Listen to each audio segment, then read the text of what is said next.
നമുക്കിപ്പോൾ രാത്രി കിട്ടിയേക്കുന്ന ചെറുമീനെ ജീവനോട് എടുക്കാനുള്ള പരിപാടിയാണ്. ഒരു കലം എടുത്തിട്ട് അങ്ങോട്ട് വെള്ളം നിറച്ചിട്ട് ഒന്ന് ഇട്ട് നോക്കാം. നാളത്തേക്ക് ജീവനോട് കിട്ടിക്കഴിഞ്ഞാൽ അതിനെ നമുക്ക് വളർത്താം. അപ്പോൾ കിണറ്റിലെ വെള്ളം തന്നെയാണ് ബെസ്റ്റ്. വേറെ പാത്രമൊന്നും കിട്ടിയില്ല.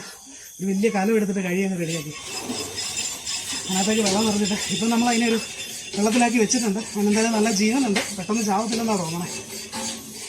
എന്തായാലും ഒരു ട്രൈ നടത്തി നോക്കാം. കാരണം ആ ചെറുതിന് അത്യാവശ്യം വലിപ്പമുണ്ട്. അതിൻ്റെ 2 ഇരട്ടിയും കൂടെ വലിപ്പം വെക്കേണ്ട സാധനമാണ്. നമുക്ക് നോക്കാം. ആദ്യം അതിനെ കൊണ്ട് നമുക്ക് ഇടാം.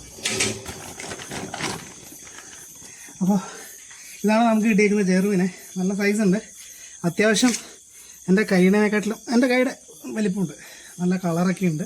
ഉറപ്പായിട്ട് ഇതിൻ്റെ 2 ഇരട്ടി വലിപ്പം വെക്കേണ്ട സാധനം. അപ്പോൾ നമുക്കിതിനെ ഇതിനകത്തോട്ട് ഇട്ട് വെക്കാം. ഇതിനകത്തോട്ട് കാണിച്ച്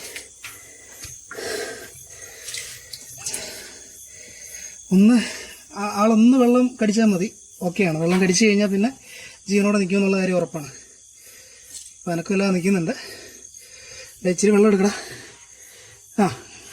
ചെറുതായിട്ട് അടിക്കുന്നുണ്ട്, വെള്ളം എടുക്കുക. യെസ്, രക്ഷപ്പെട്ടു. ആൾ വെള്ളം കടിച്ചിട്ടുണ്ട്. അപ്പോൾ എന്തായാലും ജീവനോട് നിൽക്കും കേട്ടോ. കുറച്ചുകൂടി വെള്ളം നിറയ്ക്കാം നമുക്കിനകത്ത്.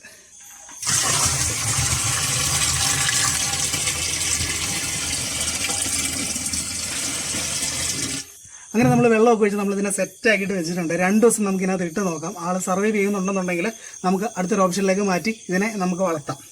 എന്തായാലും ഇതിപ്പോൾ സെറ്റാണ്. ആൾ അടിപൊളിയായിട്ട് ഇരിപ്പുണ്ട്. അപ്പോൾ അടുത്തൊരു വീഡിയോയിൽ വീണ്ടും കാണാം. ടാറ്റാ. വെള്ളം എടുത്തിട്ട്